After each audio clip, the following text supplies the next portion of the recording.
Despite all of the administration's efforts to shut down access and reporting by the Free Press, the Washington Post still got this scoop late last week about the first of the U.S. strikes in the Caribbean and the Pacific that have now killed more than 80 people. They report that Hegseth gave a spoken directive in that September 2nd strike. According to one of two people with direct knowledge of the operation, the order was to kill everybody. Now, that on its own is very likely illegal, according to experts. But after that first strike, as commanders watched a boat burning on a live drone feed, they saw that two survivors were clinging to the smoldering wreck. So the commander overseeing the operation ordered a second strike to comply with Hegseth's instructions. The two men were blown apart in the water.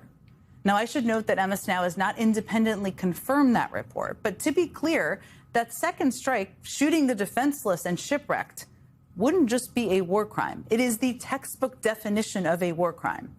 Now, as far as Hegseth himself is concerned and how he is spinning all of this, I guess is one way to describe it, this is what he had to say about that strike the day after it happened back in September. I can tell you that was definitely not artificial intelligence. I watched it live. We knew exactly who was in that boat. We knew exactly what they were doing, and we knew exactly who they represented. He watched it live, everyone. He knew exactly who was in the boat and what was happening. He was totally in charge.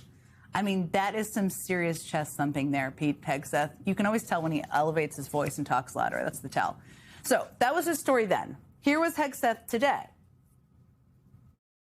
I watched that first strike live. As you can imagine, at the Department of War, we got a lot of things to do. So I didn't stick around for the hour and 2 hours, whatever, where all the sensitive site exploitation digitally occurs. So I moved on to my next meeting. I did not personally see survivors, but I stand, because the thing was on fire. It was exploded and fire, smoke, you can't see anything, you got digital. This is called the fog of war. This is what you in the press don't understand. I have so many questions. One of them is, what on earth was the meeting he had to go attend instead of watching this? That aside, I mean, did he watch the whole thing live or just the first strike? Did he give a verbal order to kill everybody? And is this an isolated incident or just the first one we happen to know about, which makes me think about Signalgate? And how do we get answers to these questions? I know someone who is working very, very hard on that. The perfect person to ask. Joining me now is Senator Mark Warner of Virginia. He's the ranking Democrat on the Senate Intelligence Committee. You have been sounding the alarm on this for months now. Months. You know, and part of what I think is so important to remind people of is what is normal and what is not normal. And that's part of what you've been doing. Today, we didn't show this. We're not going to play it. But Donald Trump was asked about this second strike. And he said he didn't know about it. He wasn't involved with it, and that he relies on Pete. Now, I've worked for two presidents, two commanders in chief. I cannot imagine either of them ever saying something like that. You have probably done the congressional oversight on more military actions than almost anybody else. What did you make of that? This is the biggest crowd of wimps you've ever seen. They pound their chest. Remember when Hegseth brought all the generals and admirals in and lectured them? Best news, frankly, we've seen recently because they stayed true to the Constitution. This guy says he's going to be tough. The first hint there might be a problem, he's now trying to throw the admiral who's in charge of SOCOM under the bus. This is the worst kind of action. And I'm going to see Admiral Bradley on Thursday. I'm going to ask him. You're going to meet with him on Thursday? I'm going to meet with him on Thursday. But the thing is, if everything was okay here, show the whole damn video. He said he bragged about seeing the whole video. Release the video. Was there one strike? Was there two? Was there three? Were there people still living? Which, as you pointed out, Jen, is against the rules of war. We should not put American soldiers, sailors, in a place where they could be violating international law and become literally liable. That is not the way the American government operates.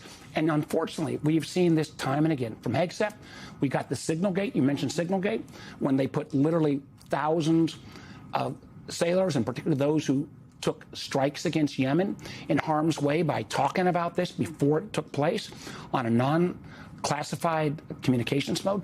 This is sloppiness. This is chaos. This does not help America.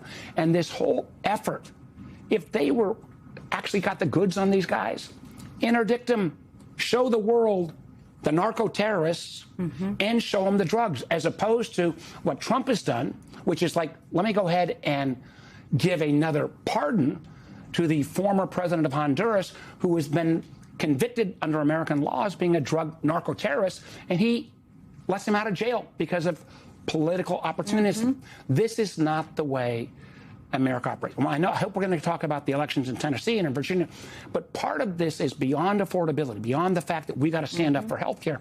It is the fact that most Americans don't want to see our reputation around the world besmirched. They don't want to see us as being the bad guys. They don't want to see our military put in harm's way for purposes that are not legitimate. And that is just not who we are as a people. And I think part of what is happening around the country, and all kudos to our candidate Afton in Tennessee, but I'd also point out we won 13 state house seats in Virginia, in many districts like that, because it is affordability. It is the fact that this administration has been so ridiculously bad about health care, Medicaid, and now the ACA tax credits. But it is also this whole culture of corruption and this kind of, I think, bringing down America's reputation in the world. And this action in the Caribbean is beyond outrageous. And we will talk about your race. You just announced it was a big race today, and I want your thoughts on that. You know, Pete Hegseth seems to be, just to go back to Admiral Bradley, who you're going to see on Thursday. I know you've asked for him to testify. Is that something you're going to try to make happen? We're going to start with him meeting with us, meeting with the Armed Services Committee. End of the day, though, everything I know about, I've never met Admiral Bradley. Everything I've known about him is that this has been an American hero. He's done the right things. He has supervised, special operations for a long time. My fear is this guy's getting thrown under the bus the same way this administration fired the general head of the NSA, the general that was head of the Defense Intelligence Agency, not for legitimate reasons, but for political purposes. This has never happened in America. This undermining of our intelligence community, undermining of our uniformed military, this is beyond outrageous. And I got to believe some of those voters who voted in Virginia and Tennessee, beyond affordability and health care, are also saying this is not who we are as a country in terms of our moral fiber and what we represent to ourselves and to the world.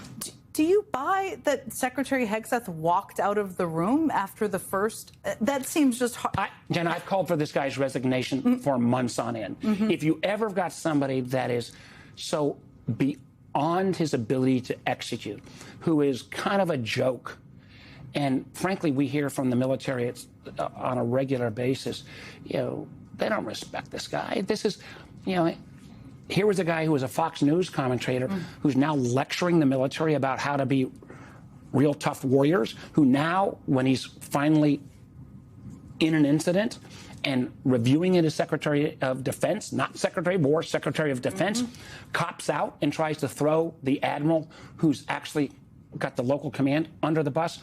That is repulsive, I think, to anyone who served, regardless whether it's military or the intel community. It's repulsive to anyone out there.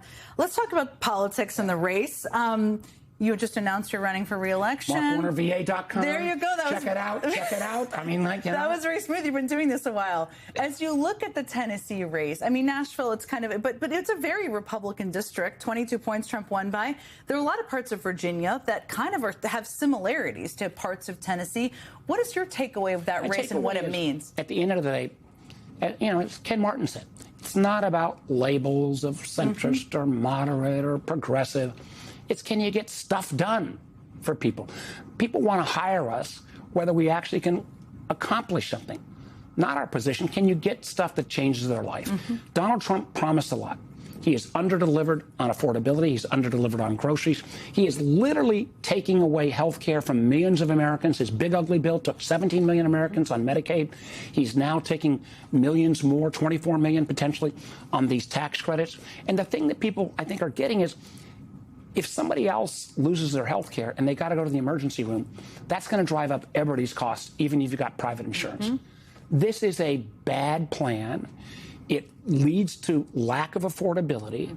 And frankly, this guy's got no vision of how we go forward. One of the reasons why I'm going to ask Virginians to rehire me is because I'm a tech guy, but I think the economic dislocation that's going to come from artificial intelligence, I think at the end of the day, there's a lot of good net positive. But for the next 5 years, we've already got 9% recent college graduate unemployment.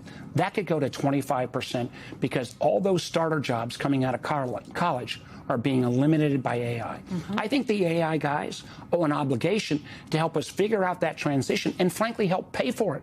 This whole notion, and I've been successful in business, but the whole notion that everybody at the top ought to get all the benefits of all these economic transformation is not what I think the American people are about. They want innovation. They want people to be successful. But there's got to be a sense of fair balance in this. And I think we need voices that are talking not only about affordability in healthcare, not only about restoring America's position in the world, but also how we're going to lead in innovation and get through this economic transformation with AI.